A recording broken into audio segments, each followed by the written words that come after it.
دەم باش تەماشەوانە نێژا بۆ جێهێرێمی و ئافخستنە وەزارەتە دارایی بێگومان پشتی چەندین ساڵان لە دوو ئیداریە لە هەرێما کوردستانê ku dabaş bû li ser devera kesk û devera zer an ku devera jê desalata Partiya Demokrata Kurdistanê hewlêrê duhûkê vedgirher wa deverên jê desalatê ketiyan Niştimaniya Kurdistanê li Parêzgeha Silêmaniyê. Îro Wezareta Darayî hev girt ku piştî sala 2006 di kabîna pêncê ku biryar hatibûdan du îdareyî nemîne û di nav da sê wezaretên siyadiyên girîng li Herêma Kurdistanê hebûn ji wan a Wezareta Darayî û Aborî û Wezareta Navxwe û Wezareta Pêşmerge beriya çandekî Wezareta Navxwe li gor biryareka kabîna heftê ya Herêma Kurdistanê ku niha bi serokatiya Nêçîrvan Barzanî dest bikare ev her çar ev her sê wezareta weqf zemanî tehdîda demî destnîşan kiribû ji bo ku hev bigirin ku bêguman beriya dem jî temam bît her du wezaretên darayî û aborî û navxwe girt û Wezareta Pêşmerge jî niha wekû berpirs dibêjin amadekarî bû têtekirin. Gelo hevgirtina Wezareta Darayî û Aborî ku bêguman wezaretekî herî giring e di nava Hikûmeta Herêma Kurdistanê de ku budce û dahat her tiştê diçite vê wezaretya û serpêrişkeya budce û çewetkeya dabeşkirina budce û rewatiba û her tiştekî dike. û îro jî di nava konferansekê çepemeniyê de İmad Ehmed Cegîrê Serokê Hikûmeta Herêma Kurdistanê ev hevgirtina vê wezaretê ragihand ku hemû kar û çalakî li îdara Bereya Silêmaniya û Hewlêrê di çerçevê Wezareta Darayî û Aborî bihêne pirêvebirin ku bêguman berê jî budce Herêma Kurdistanê de hate dabeşkirin di nava her du îdaran de ji sedê 48 bû îdara Silêmaniyê û ji sedê 53 jî bû îdara Hewlêrê ku li ser parêzgehên Hewlêrê û duhûkê dihate parvekirin. Hevgirtina van wezaretan taybetiyekî şan biryara ku hevxistina mûçê hemû fermanberên Herêma Kurdistanê ku beriya niha beriya wezareta hev bigire bêguman ciyawazî hebû di navbera mûçayê fermanberên Hewlêrê îdara Hewlêrê û ya Silêmaniyê ciyawazî bêguman hebû gelê caran jî keve dibe sedemê pirsgirêkan jî. Belê û di heman dem jî de îro Kongirê Wize li bajarê Hewlêrê hata li darxistin û têda Wezîrê Wizeyê Tirkiye hûn berpirsyarên din û xwediyên kompaniyên Wizê têda bejdarbûn û Serokê Hikûmeta Herêma Kurdistanê jî têda teekîd kir ku Herêma Kurdistanê dikare Wizey bû cîhanê bibîte palpiştek bû cîhanê bû davînkirina Wizey. Belê berêzan bû cêherêm û yekxistinavê Wezaretê Darayî ke emro biryar dira Wezaretê Darayî Hikûmeta Herêma Kurdistanê yek bigire tewameta çend karîgerî li ser rewşa Herêmê Kurdistan bi taybetî rewşê Aborî Herêma bê bi taybetî biryar dira که یک خستناوی موچی همو فرمانبرکانی هریمی کردستان که بگومان لپیشتر دا جیاوازی هبوا. بله بو پتر زانیاریان لسروی که برزان نه دکتر احمد صفار پروفسور هریکار دارای گشتی دار لزانکوا دو که بگومان لپارێزگا دو که دیگر ما. دم باش دکتور. دم باش سر چاوا.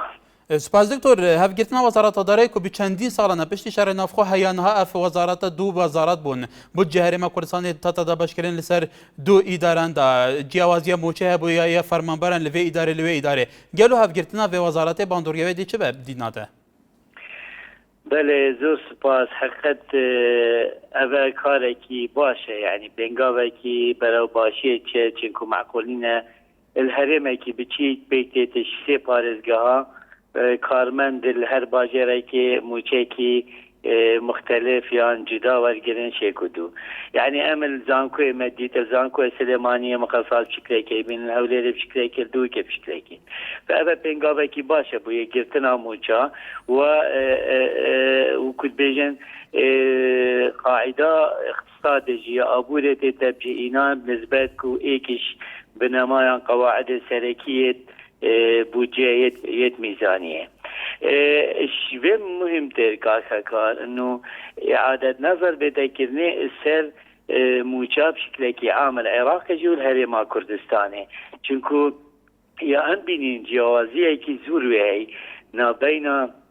او موچه کارمندت بچیک ودگیرن او کارمندت الجهد کو موقعت ام بيجين موقع تايبت شود كان يعني احتمال هنده جارات جهته صدجاري بأويدية اف سيستم درستينه ون عدالتك دادولينينه ابدا بشكرنا سامان وثروت الولاتك وكيكو عراقي ولاتك زنجيريا امزانين كو افصال اف بوجهاتيه دست نشان كرني العراقي بكوجمي 100 مليار و 500 مليون دينار ماسترين بوجه ديروكا عراقي ده ابوجه ماسترج بوجه 4 یا 5 یا 6 دولتا اگر تو پیک و یعنی اگر امبیل مثلا وقت بوجه مصری یا سوریه و یا لبنان و یا اردن ممكن هر چهار اشیا عراق بتنه کمترن. بله دکتر کهاتا گوتود بجی اف همو بگو من هرما کردستان جی بشخوای جبلی گلک جدرن دنیا دهات هرما کردستان جی هر بو هرما حکومت هرما کردستان دزبرن بدید ناتا اف میکانیزم ها دابش کردن بودجه کو بگو من نوا و وزارت دا اف دابش کردن نامینه و اگر اف همو دهاتا برنگی که باش رنگی که سیستماتیک زانستی بیت دابش کردن تایبتی بوجرخان ابوری هرما کردستان دید ناتا باندوریه چه به لسر است برف پیش دبر نهرمه. بله اگر تو در فتره له من حقیقت مدویت بصراحت واخذم انه اشلاء زانستین دارایی و ام نشین پیوا بوجا گشتی بخینه سر افکاری تکنی الهرما کردستان انو که اوه همشین بیجین پلانه کی داراییه چونکو بوجا گشتی پابلیک بجید اوه دستور خویه هی بنما و قواعد خویه هی ایکش قواعد سرکی مبدأ سنوية الموازنة بصالة كي مفروضة بوجائك يك آماده بد حاضر بد كدر كرد بس برلماني وكي ياسائي كي ملزم بحكمتي ايك يك دست بد كد أبنو كي هيبا بينجي تقريبا خلاص بيشني بوجه وكي بروجه بوجه بشوية برلماني حتى در كي بيجي احتمالا هيبا كدوب تشد فأفترات شو يعني كي يعني كود بجن تفسير أخويا ياسائي نينا اجبر هندي اگر بودجه بشکل که درست بیتا چه کرنه دوید هیواشش کار سر بیتا کرنه اف ام بیجین نرک خستنا دارایی کردستانی ابا چند ساله چیز بید بارجی عین ایوا هفتش ام داخل بین من پیشنهاد کرنه دست بکن کاری بکن سر بودجه 2012 بلا اف ساله تقارد وقت ساله کی استثنائی وکی نوکجی داکو بودجه مثلا یا ساله بید بشکل که یاسایی قانونی در کرد بله دکتر اگر یاسایی بید بله یه گرتنا بودجه اکید قازانجا کی باشه بده مفا باشه به چنکو ده پروژه درستی اینا چکرنه ده او حصت هرما کردستان تید کو مفروض 17 صدش بغداد بید بس او کمتره تید دوری 12 صده ده چنکو 5 بله دکتر دیاره دمیمه در فتح که کم هیا پرسارمه داویه اوه رو کنگره وزی لهولیر آتال دارخستن کو هرما کردستان جی که بحثی او دستکت خواهد پترول کر وزیر سامان سروشتین هرما کردستان راگند که او دکارن لسال 2013 انکو سالا بید که بگمان اف سالا جی نیوا ساله ما یعنی نیوا پشتی نیف سالا دی او دکارن بوریه که نفته یا مباشر لهرما کردستان برف ترکیه نفته لهرما کردستان برف ترکیه بشینن گلو اوه هیا چند وی قازانجا آبوری هرما کردستان تدابه دی قازانجا هرم دلابد اگر او دهاته بو هرم بیت و بیت ترخان کرنه بشکلی که درست پرشواندی ها گشتی خلکی هرم دا اگر بیت تخصیص کرنه بو چه کرنه پروژه و بنیاد تحتیه یا ابورا کردستان ریکا و پراو و محطة آوه و كهرباء و تعليم و صحابه بنا كرني اما اگر بيتا نارتن بسعركي نشفاف و هولات كردستان بچت گازه بکره دیانپازینه بسعركي گران اس حقیقت بینم ابا نکاركي عدالت دايه بس بالتأكيد مثلا غازه هندي وداهاته كي زيادة تربح حكمتها هرمي بيت معناه داهاته يدي بتربطل او ديشت كاركي باشتر وريكو بيكتر بيشكش بكت بس اف مسألة بيت بريك خستن بيت والبيل استأكيد كم دوري دزقاي رقابي رقابة تشريعي رقابة سربخو رقابة إداري بيت درزبت وأف مسألة شفاف يعني برشاوي خلقه كي بيته نشان کرنه و چاودری دوری خوب بید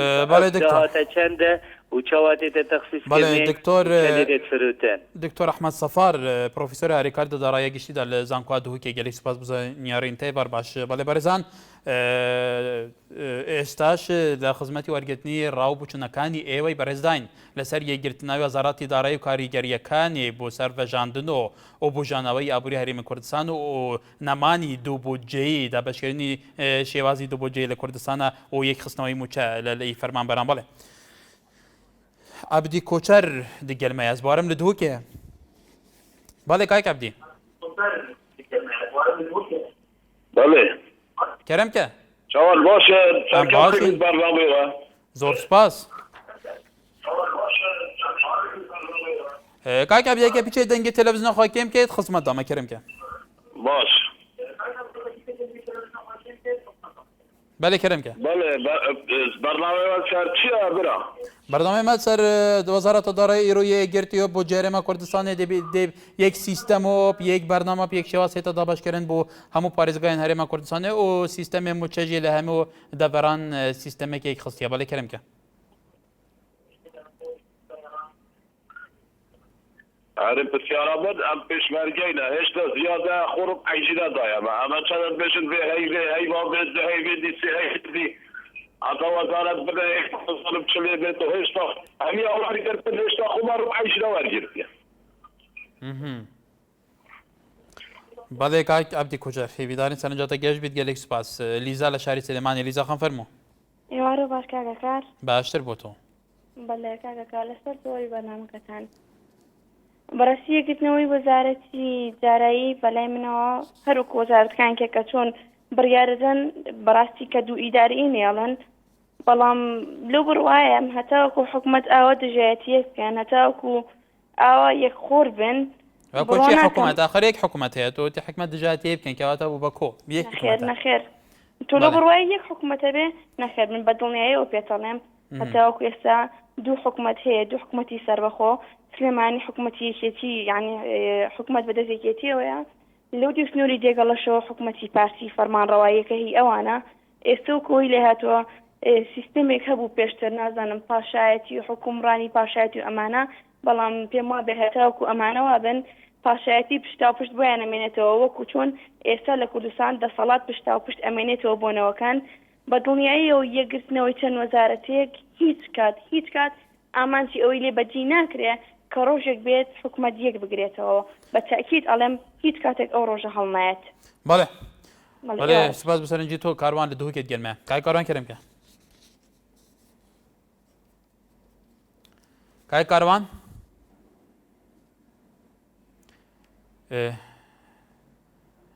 گەرە کاروان تەلەفۆنەوەی خۆت بۆ باوکی خلاص لە بەردەڕەش بەڵێ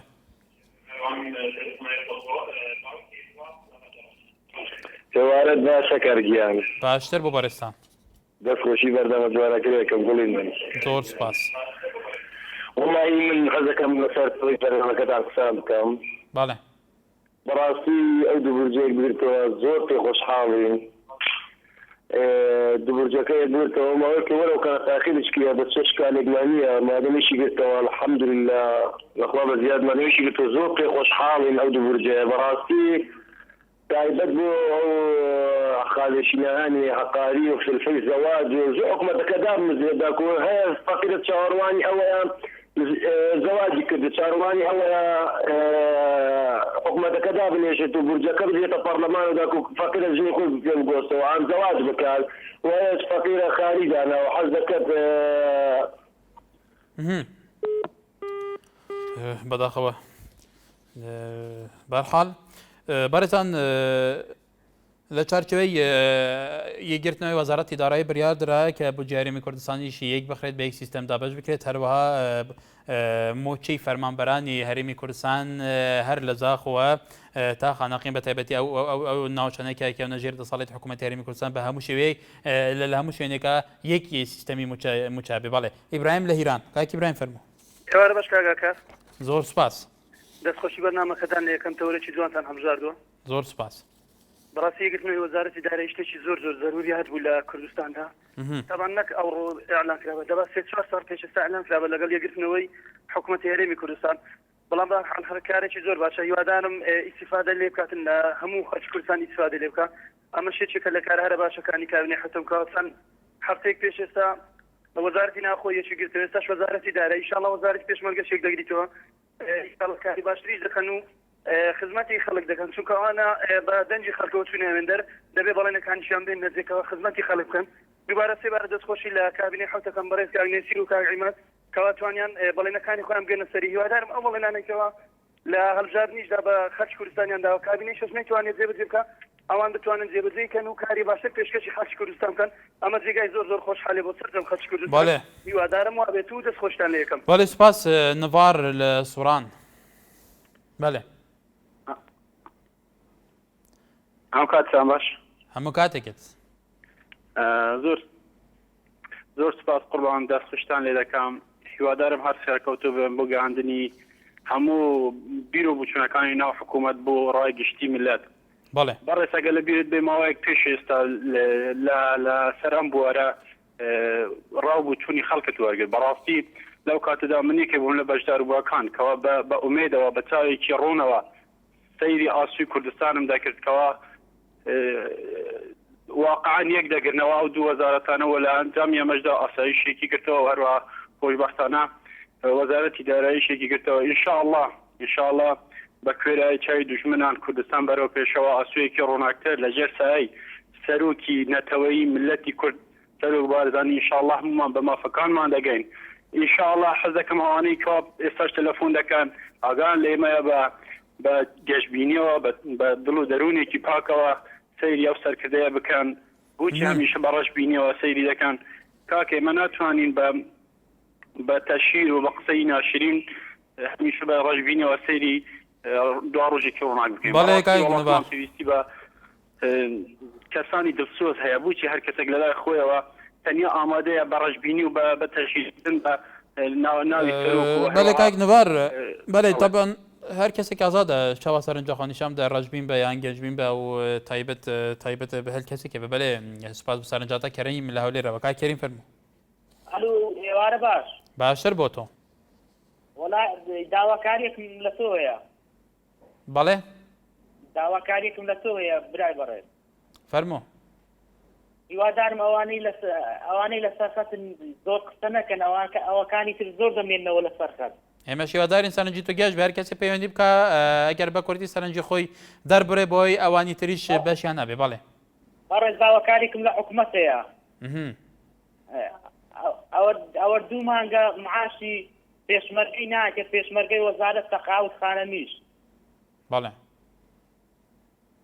بەڵێ هیوادارین داوای توش بۆ لایەنی پەیوەندی دەرگەیشتە بێ بابێ محەممەد لاکرێت گەلمەیە بابێ محەممەد کەریم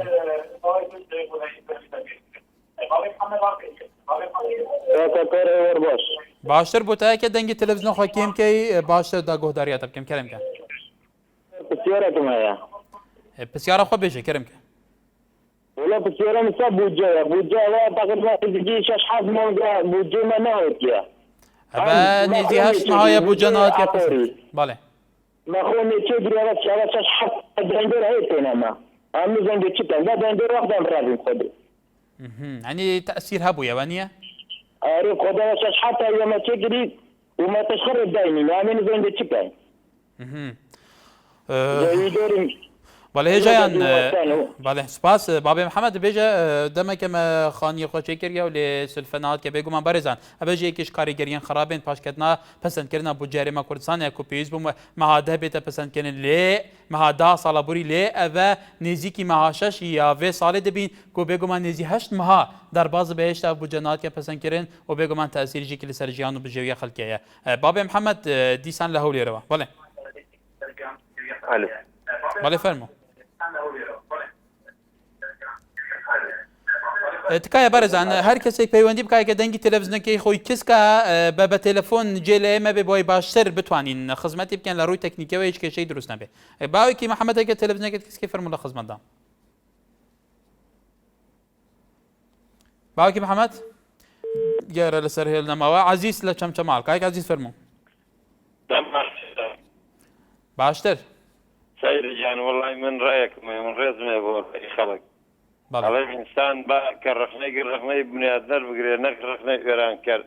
ئێمە ڕۆژێ بوو پاپایەکمان نەبوو بە کوردستان ساحێبە حکومەت باشین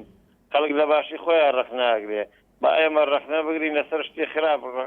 تەشجیعی ئەوان کەین بۆی شتە باشەکان پێشکەن بۆی وزارەکان یەکەن نەگەر لە خۆمانەوە گلەیی بگەین کاکەجان کورد لە ژیانە لە تاریخا شتیوان نەبوو فەرمووەتە عەرەبی کەرکوو تهدیدی ئەمنی قەومی کوردیەکە بابە باشەکان یەکێتی پارتیە ئەڵێن خراپە شەڕی ناوخۆەکان ئەڵێن مجریمن ئەی کاکە چی بکەن ئێوەڵای براوە من یەکێتی نیم و پارتیژیم ئێبرا دەستیان خۆش بە ئەمە تەشجیعەکەن ئیشی باش بکەن بە ئەمە نەیکەینە حەقادە و کوڕێکە لەم سەرۆرارەکەی کاک عیمادی کرد بوو شتەکە حەبایە سارکوبایە گەورەیکەینەوە ئێمە با تەشجیعەکەن لەسەر شتی باش ئێمە ڕۆژە بۆ هیچمان نەبووی تا ساحب ئەم حەمکەشتین تدریجیان چاکە بێ بەڵێ کاک عەزیز سوپاس بابێ ڕۆستەم لە زاخوت گەلمەیە بابێ ڕۆستەم کەرم کە ئێواری باش ێوار باشتر برا ئەزانم بەرنامەجێوە سەر موچەیە سەر بودجەیە سەر هەفگرتنە وەزارەتە دارایی حکوومەتە هەرێما کوردستانێک و پشتی شەرێ نافخوا هەیەنها دوو وەزارەتە بوون دوو بودجە هەبوون دوو شێوازین ئیدارەکردنە هەبوون دوو شێوازین بودجەیە موچێ فەرمانبەر هەبوون ئەم سەران تێتاڤین بەڵێ کەرەمگە بله بس برا مدفيا هين برنامجك ابو مدرخن بالنسبه دكتوره ونسبه مختبرة ما يعني بله يعني اف دكتور واف مختبر بالاخص اف علماء شالاندن هيك ودوام يعني فحوصات طوان فلاح حميد دروا تجاشتي انا فحوصات ودرمان حميد دروا وف عالم قالك شوان ايش نينا ايش اللي فايدات كن تجاشتي انا ودكتور جبل بالاخص دكتور جد دي فحصات شد ودكتور زانج حمي مشتركن قالك بله بابي رستم سرنجاتا gelek جان بو امل برچا فرگرینو ل تورن بین ام دکین ناو نشانین تورکه بله دلشار ل رانیا کاک دلشار فرم کاکا دەست خۆش بەرنامەکە لێرەکەین زۆر سپاس بەڕێزی زۆر سپاس کاکە زۆرمان پێ خۆشە بەرنامەی زۆر جوانتان هەڵبژاردووە دەست چاوتان خۆش بێ هەردەم پێشکەوتوو بوون بەرنامەکەتان کاکە یەک دوو پرسیار بەلانی وەزارەتی پێشمەرگەوە چەند لە مێژە لە هات و نەهاتدا پێشمەرگە لە چاو موچەخۆری کە چەندەها ساڵ حەزمەژی زەحمەت زۆری کێشاو لە شاخە لە چیەوە تەماشا دەکەی پێشمەرگەیەک 300,000 هەیە ئایا پێشمەرگەیەک بە 300,000 ئیدارەی ماڵی پێوە بەڕێبەرە ئیدارەی شوێنیش پێوە بەڕێ 1000 گەنجێ ئێستا پێشمەرگەی ملی پێوە ناوە کە ژنان هاوسەرگیری پێکەوە نانە مەقسەد موچەکەیە ئەوەی ئەمە دەستخۆشیتان لێ دەکەین لەسەر وەزارەتی پێشمەرگەی ڕوونکردنەوەیەکی ئەسعدەن یەکزارێکی ئایا وەزارەتی پێشمەرگە یەک دەگرێتەوە یەک ناگرێتەوە ئەوە یەکیان هەموو ڕۆژێ خۆش نییە یەک دەگرێتەوە یەک ناگرێتەوە ئەو ئایا موچەی پێشمەرگە فەرق و جودایەتی چۆن دەبێ یەکێک 300 بێ یەکێک 400 بێ یەکێک 800 بێ یەکێک ملیۆن بێ ئەم فەرق و جودایەتی چۆن دەکرێت لە پێدارە ئێستا نەفەر هەیە خزمەتی 16 ساڵ خزمەتی هەیە 300-400,000 وەردەگرێت لە پێشمەرگەی بەڵێ کای دڵشاد هیواداری ناو هەموو سەرنجی تۆ لە وەزارەتی پێشمەرگەی حکوومەتی هەرێمی کوردستان بێگومان لە یەکەم کۆبوونەوەی کابینە حوتەمی حکوومەتی هەرێمی کوردستان بڕیاردا بوو کە لە ماوەی 45 ڕۆژ هەر سێ وەزارەتەکە یەک بگرینەوە واتە وەزارەتی ناوخۆ و دارایی و پێشمەرگەوە وەزارەتی دارایی و ناوخۆ یەکگرتەوە وەزارەتی پێشمەرگەش هیواداری سەرنجی تو بۆ ئەوان گەیشت بێ شێخ جەلال لە شاری سلێمانی بەڵێ شێخ ئەم کاتۆ باش هەموو کاتێکت بەڕێزم دەستخۆشی بەرنامەکەتان لێ یەکەم سپاس بەڕاستی من دەستخۆشی لە حکوومەتی هەرێمەکەم کابینەی حەوت بۆ هەنگاوانەی کە ئەینێت لە ماوەیەکی کەم ئەتوانێتی چەند ئیشێک بکات لەو ئیشانەش ئەو وەزارەتانە بکاتەوە بەڕاستی جێ خۆشحاڵیە هیوای سەرکەوتنیان بۆ خواستین بەڵێ ژێ بەڵامگەلێک گلەی لەوەکەن کە ئەو بڕیارانەی داوە ترسیان هەیە کە پراکتیزە نەکرێت پێت وایە یەکگرتنەوەی ئەم وەزارەتانە یەکگرتنەیەکی حتمی بێ ئەو بڕیارانەی کە ئەدرێت ئەم بڕیارانە بەفعلی بەبێ ئەم لاوە لە پراکتیزە بکرێت وەڵی بەڕاستی ئێمە چەند ساڵێکە ڕەخنە و گلەیمان هەیە کە وەزارەتەکان یەک ناگرنەوە بەڵام خۆشحاڵین بەو هەنگاوانە کە ئەینێن و هیوادارین چی باشە بۆ میلەتەکەی خۆیان بیکەن چونکە بەڕاستی حکوومەتی هەرێم حکوومەتی ئێمەی خەڵکی کوردستانە و حکوومەتی هەموو لایەکمانە بەڵام هیوادارین ئەو ئیشانە ئەو ڕخنانەی کە خەڵک لێیان نەکرێت جێبەجێکەن و بۆی خەڵک ئەوە ڕخنیان لێ نەکرێت ئەمجا بەڕاستی بۆ چوونێکی خۆشم هەیە لەسەر تەلەڤیزیۆنەکەی ئێوەی بەڕێ بەڵێ لە ڕاستیە ئێوە طبعا بە دڵفراوانی وەریگرن ئەم قسانەکە منەکەم تەلەڤیزیۆنەکەشتانم خۆشەوێ بەڵام لە ڕاستی ئێوە هەر کەسێک ڕەخنە لە حکوومەتی هەرێم بگرێت و بە سوکایەتی باسی حکوومەتی هەرێم بکات ئێوەی هێنە سەر شاشەی تەلەڤیزیۆنەکەتان بۆ نمونە چەند بەشێک مەلاکرەکانتان هێنا نووری مالیکیتان هێنا کوڕی مەلا عوسمانتان هێنا هەر کەسێک ڕەخنە لە حکوومەتی هەرێم و لە بەرزانی و لە کورد بگرێ ئێوە داوت یەکەن و پێشوازی لێکن هۆی چییە؟ کاک شێخ ئێمە تەلەڤیزیۆنێکی سەربەخۆی نامانەوێت هەموو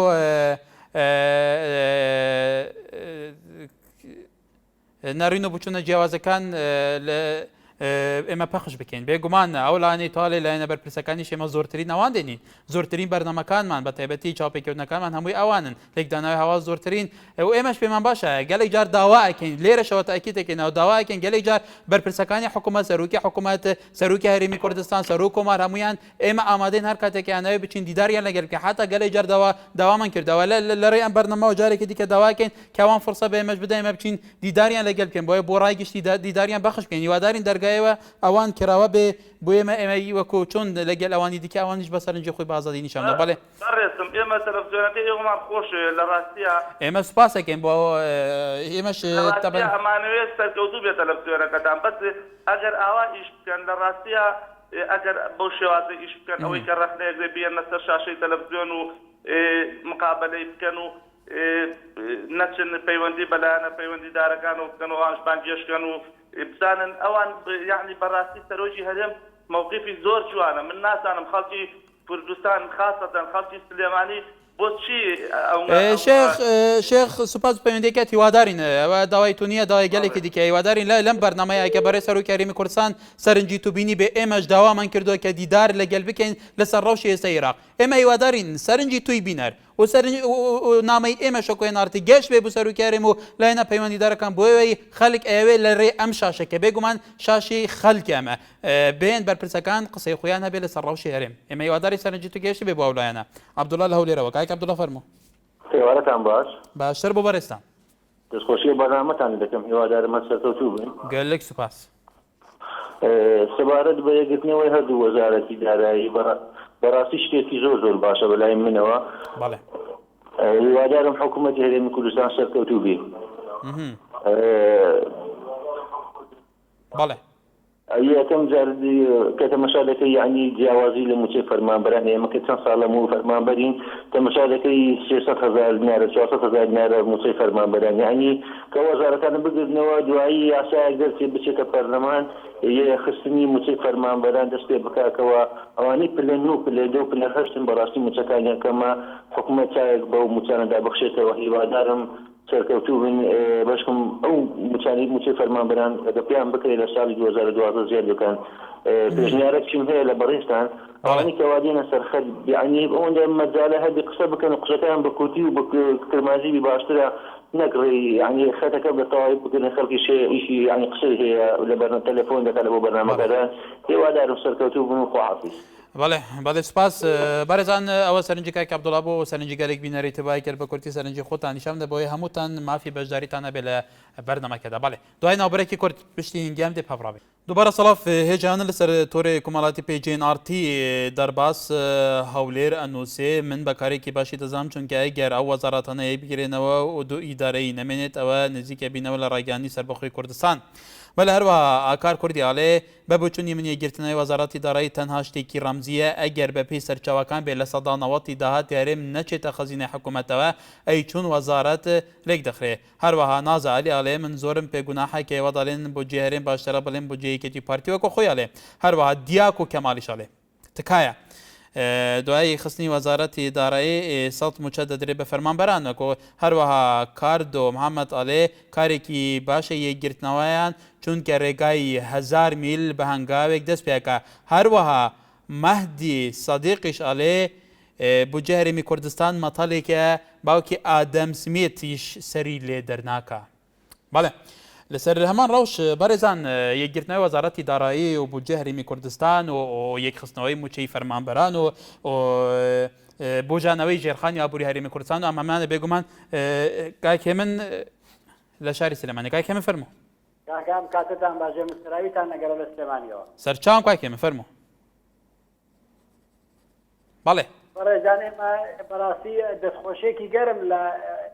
کابینەی تازاکەن کابینەی حەوت بەڕێز ئیماد ئەحمەد بەڕاستی بە ئیرادەیەکی بەهێزەوە هاتوۆتە مەیدان سێرەکەی ڕۆژانە هەموو پرۆژەکان بەسەر ئەکاتەوە سێرەکە گەرەی لە شارەوانی بووە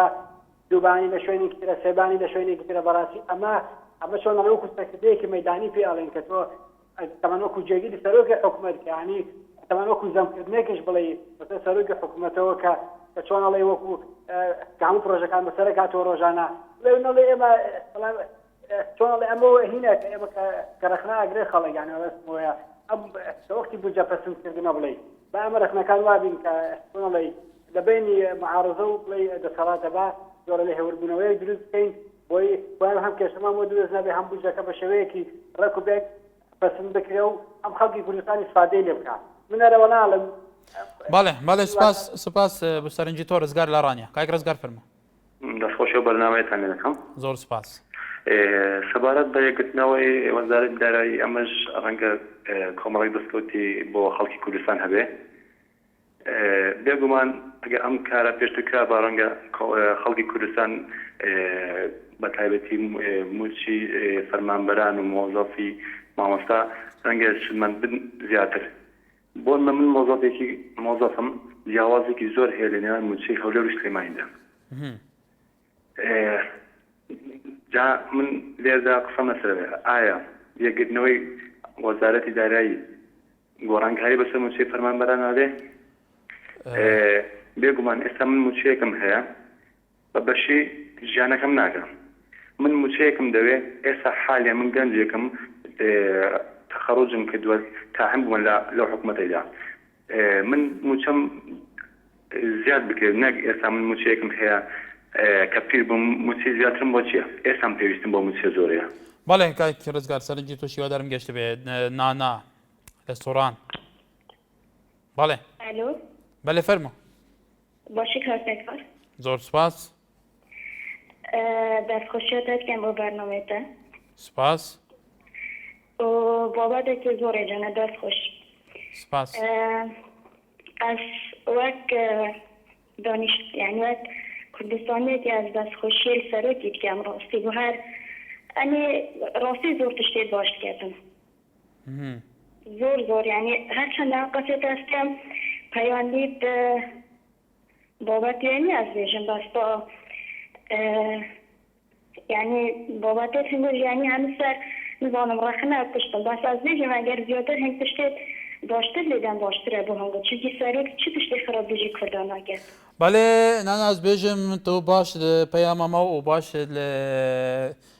ناڤارۆکە بەرنامەمە نەگەشتی ئەم ڕەخنێل کەسێ ناگیرین ji ber ku em bûyer û pêşatên navxwexa belav dikin ew xelke rexnet girit ew xelke medha jî dike ew xelke çavserinca xwe nîşan bide û karê me jî wek ragandin û heker wek ku desalata çarê di her welatekê de em çavderiyekên çavderiyekê mantiqiya waqeî bûyer û pêşhatan û kar û çalakiyan û çawatiya xizmetkirina xelkî me best em kenareke em îlameke sivîl û ya xelkî bîn belê spas bi serinca te aras li hacîya we kayek aras fermo em katet baş hemû katekit baş şükür zor spas erê بەڵێ سەبارەت بە بەرنامەکەتان پرسیارێک و گلەیەکمانە بوو لە هەردووکیان لە خزمەتان فەرموو وەڵای ئێوە هەر باز لە پێشمەرگە و موچەخۆر و فەرمانبەر و نازانچی و سیۆشتانە دەکەن و کەسێکیش نییە ئاوڕێکی لەوانە بداتەوە کە لە ماڵەوە دانیشتن یەکیشیان نییە من خۆم حکومەت بەڕێوەبردن بێ وەڵای بەتاقی تەنێ دەتوانم حکومەتی بەڕێوەبەرم من هەر خۆم بەرنامەم لەسەرەوە کردووە کە ئەوانە هیچ کاریەک نییە هیچ سەرچاوێکی بژێوییان نییە تا چەند گرنگە حکوومەت بۆ ئەوانیش سەرچاوێکی بژێوی دابیم کار خۆشمان لەسەرەوەش کردومانە بەڵێ بەس ئەکرێ لە داهاتوودا جارێکی دیکەش باس بکەینەوە وەڵاهی لێکەمەوەی ساتایە سایەوە هیچ بەرنامێکتان لەسەر هاوڵاتی نییە کەوانی کە هیچ معاشێکیان نییە گلەیەکەشمەوەی لە حکومەت کاتایە سایت حسابێکی بۆ کەسان ناکە هیچ معاشێکیان نییە ئەگەر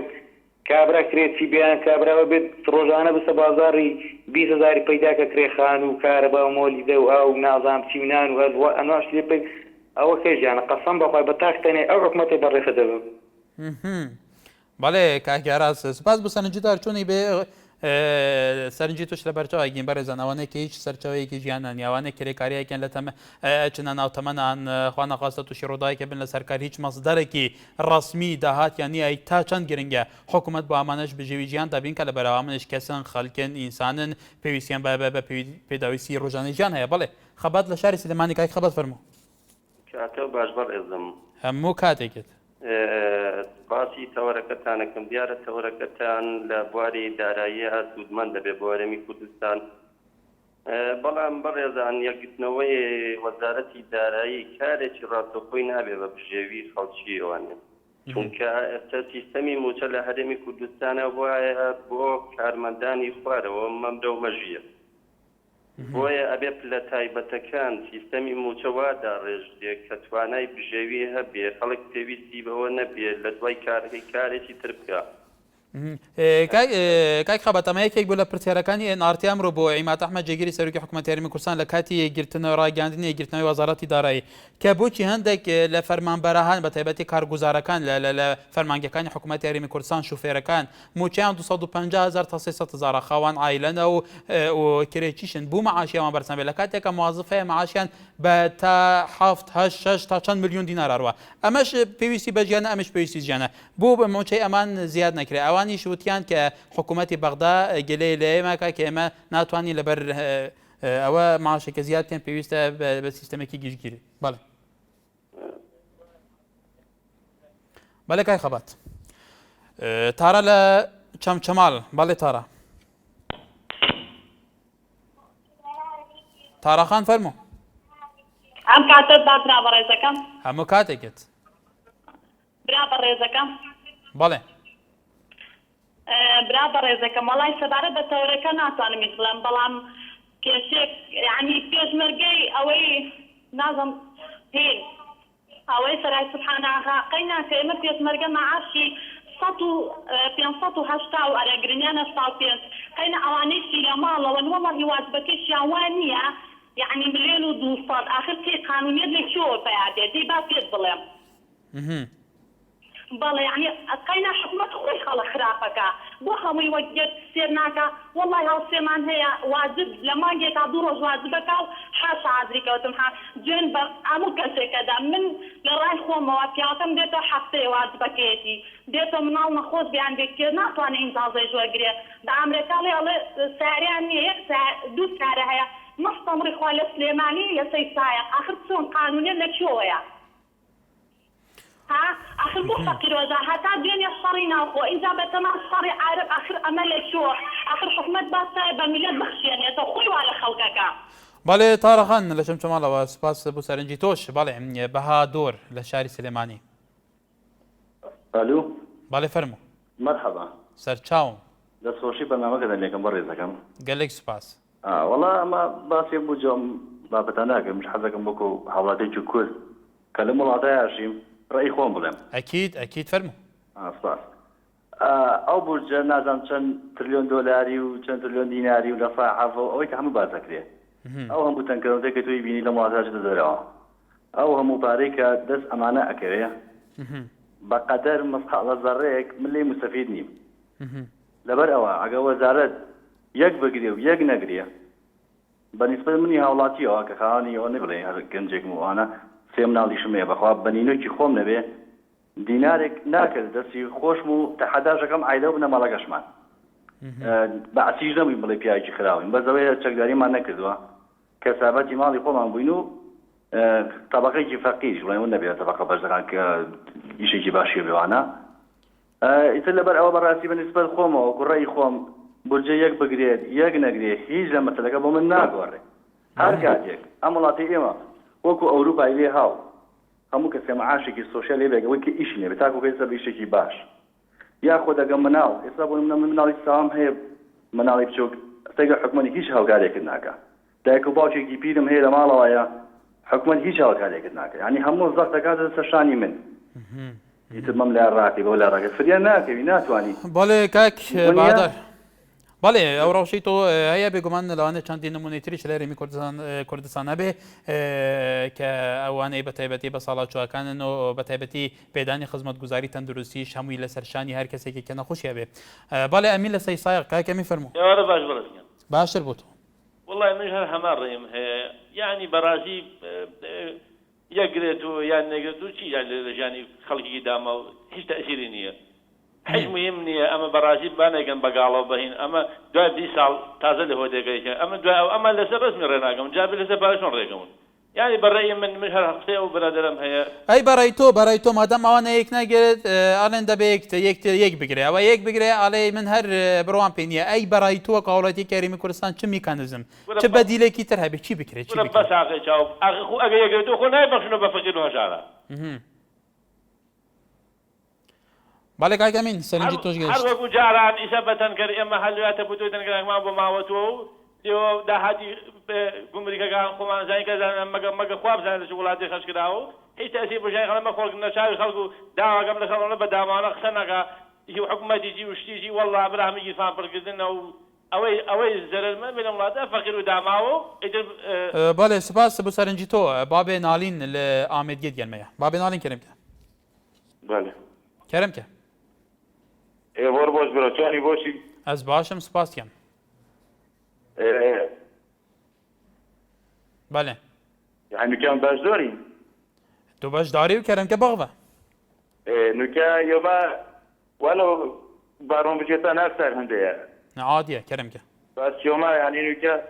ئۆتە پێتمە بەری نوکە 500 زۆر بوون 300 زۆر بوون يعني دوێ منەت ما مۆلە خۆدە ئیدۆرە خۆت کرد یەکە ڕۆتە بێ من تقریبا مليونك و100 زۆرە ڕۆتە بێ مليونك و100 زۆرن يعني ئەسئۆنی کە پشمەتهوو کە چما خەستێ محالۆ يعني ئەمە بێ منەت نیڤەکە ڕۆتە بێ من باس بۆ دختووە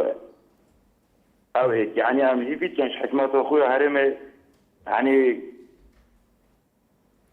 بەێ بابێ نالینێ کەواتەمە بەسەتاوە چەند ڕەتە بزێدە بن بازارژی گران دەبێت کەواتە هیچ ئیسیفادەی يعني ڕۆتە بێ من چەند زێدە ببیتن ئەگەر جاران کێلوکە تەماتە پزارە بانوکە 3000 کردی دەمەکە دەماشێتە 500 زابوون چونە ملیونێکی ئەبێژێکی احتمالە پتر استیفادەی بازرگانە تێدا بێت بەڵێ گەلی سوپاس بە سەرنجاتە ئیمات لە گەرمیان کاکیمات فەرموو ئەم کاتە بە کاتە هەموو کاتێکت ڕێز احترامێ بوت باڵێ فەرموو بەرنامەکەمان لەسەر بجێوینە باڵێ والله کاکەگەر بۆ بەعدێکی بووەتە خێر بۆ بەعدێکی وەڵی نازانم ئێمە عایلەیەکی نەماڵ و 8 نەفەرین بەخوا هەر تێکمان من و براکەم کرێکاریەکەین بەخوا شەو براکەم باڵێ کاکیمات زۆر بەداخەوەی کاکیمان نەیتوانی سەرنجی خۆی تەواو بکە بەڵێژان دناوە تەوەرە مەیرۆدا سەرنجێن گەلێک هاتن گەلێکیشوان بێ ئومێد بن ژە هەفگرتنا وەزارەتە دارایی ji ber ku ew dibêjin we yek bêriyan yan yek negirît rewş diher wisa bêt gelek taybetî evên feqîr evên hiç jê derekê jiyanê wan nîne ewanekî hiç serçewekî jiyaniyan niye li mala we danîştin û ew kirêkarî eken û ew kirêçîn ewan alê yek bigirêtewe yek negirêtewe hiç بۆ ئێمە هیچ ناگۆرێت تاشان گرنگە حکوومەت یاریمی کوردستان لەسەر مەساسەش گرنگ بەو توێژانە بدەکە هیچ داهاتێکی ڕسمیان نیە بەڵێ هەیە سبەی دەتەوەرەکی گەرمتر دە خزمەتەوە دەبین هەر شاد و بەختەوەر بنێ بەر باش